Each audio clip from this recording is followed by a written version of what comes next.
আজ থেকে রাজ্য জুড়ে শুরু হলো বাস চলাচল। মালদা জেলার বিভিন্ন এলাকার মানুষেরা দূর দূরান্তে যেতে পারবে বাসের মাধ্যমেই, তবে স্বাস্থ্যবিধি মেনে।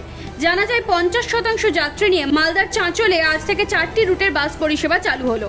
স্বাস্থ্যবিধি ও সরকারি নির্দেশিকা মেনে বৃহস্পতিবার ভোরে মালদা শহর ও চাঁচলের সরকারি বাস ডিপো থেকে কলকাতা, মালদা, রায়গঞ্জ ও বালুরঘাট ডিপোর বাস রাস্তায় নামবে বলে খবর। উল্লেখ্য, মাস দেড়েক আগে করোনার দ্বিতীয় ঢেউয়ের বাড়বাড়ন্তের ফলে লকডাউনের পথে হাঁটে রাজ্য সরকার। বন্ধ রাখা হয় গণপরিবহন ব্যবস্থা। সমস্যায় পড়ে বাস, ট্যাক্সি ও অটো থেকে শুরু করে অন্যান্য যানবাহন চালক ও নিত্যযাত্রীরা। সংক্রমণ কিছুটা কমতেই রাজ্য সরকারের বিধিনিষেধে কিছুটা ছাড় দিতেই স্বাভাবিক ছন্দে ফিরছে পরিবহন ব্যবস্থা।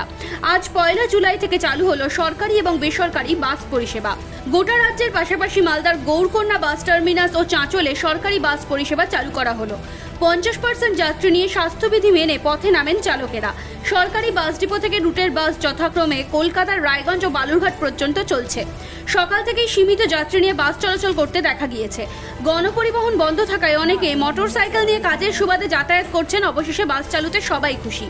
উত্তরবঙ্গ পরিবহন দপ্তরের চাঁচল ডিপোর পরিবহন আধিকারিক প্রদীপ পান্ডে জানিয়েছেন, সরকারি নির্দেশিকা মেনে চাঁচল থেকে 4টি রুটের বাস পরিষেবা চালু হলো।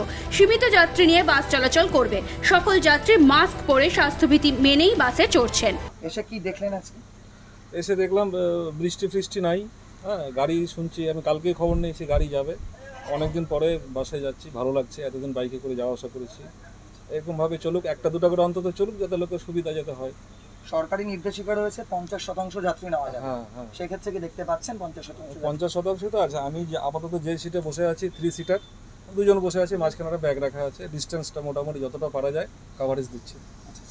স্যানিটাইজেশন বা মাস্ক টাস্ক এগুলো দেখতে পাচ্ছেন বাসে? হ্যাঁ, মাস্ক প্রত্যেকেরই মুখে আছে। স্যানিটাইজ তো এখন একটা পার্সোনাল ব্যাপার। আমি যেমন করে এসেছি সকালে, সঙ্গেও আছে, প্রয়োজন হলে পরে করে নেব। আচ্ছা, আপনি কোথায় যাবেন? আমি রায়গঞ্জ যাবো। রায়গঞ্জ যাচ্ছি। আজ সকালে ঘুম থেকে উঠে টোটোতে আসলাম, এসে দেখলাম ওয়েদারটাও একটু পরিবর্তন হয়েছে। আর অনেকদিন পরে বাস চলছে, আমাদেরকেও ভালো লাগছে, যাত্রীদেরও মোটামুটি ভালো। যেটা 50% বলেছে সেটা তো ঠিকই আছে আপাতত। এখন রাস্তাঘাটে কী হবে সেটা তো বলা মুশকিল আছে। হ্যাঁ, এখন অবস্থায় তো ভালোই চলছে, আর সবাই মাস্ক টাস্ক পরছে। আর স্যানিটাইজার যার ব্যক্তিগত হবে নেওয়ার সে তো নিচ্ছেই। যেরকম আমি স্যানিটাইজার সবসময় পকেটে রেখেই নিয়ে চলি। হ্যাঁ, এই দিক দিয়ে সবই ঠিকই আছে আর কি। সরকার নির্দেশ দিয়েছে রাস্তায় বাস চলাচল করবে এবং সামাজিক দূরত্ব বিধি নিয়ম মেনেই যাত্রী চলাচল করবে এবং 50% যাত্রী তুলতে হবে। এতে আপনারা কতটা আশাবাদী এবং কেমনভাবে চলবে? আমরা কোনো আশাবাদী না, কারণ হচ্ছে দীর্ঘদিন ধরে গাড়ি বন্ধ থাকার জন্য গাড়ির মালিক প্রশাসন কেউ আমাদের দিকে তাকায়নি। এখন তেলের যা দাম বেড়েছে, তা গাড়ি চলা এখন রাস্তাটা চলা অসম্ভব হয়ে দাঁড়াবে। রাস্তায় কি তাহলে বাস নামাবেন না বন্ধ রাখবেন? বাস হয়তো কিছু নামবে কি নামবে না তা মালিকদের ব্যাপার।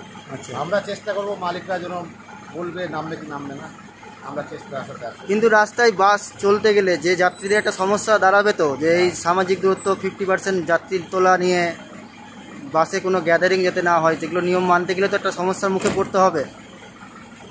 এ সমস্যার মুখে পড়তে গেলে তাহলে গাড়ি চলবে না। এ ভাড়াতে মোট কথা গাড়ি চলবে না। যে ভাড়া বর্তমান আছে 15টা-20টা লোকের জন্য গাড়ি বার করা যাবে না। তাদের তেল দূরে করা, মানে ½ টাকা উঠবে না তেলে। আপনাদের টাকা উঠবে না? তেলের ½ টাকা উঠবে না, আমাদের টাকা তো দূরের কথা। আচ্ছা। মালদা থেকে গোলাম হাবিবের রিপোর্ট, NBTV।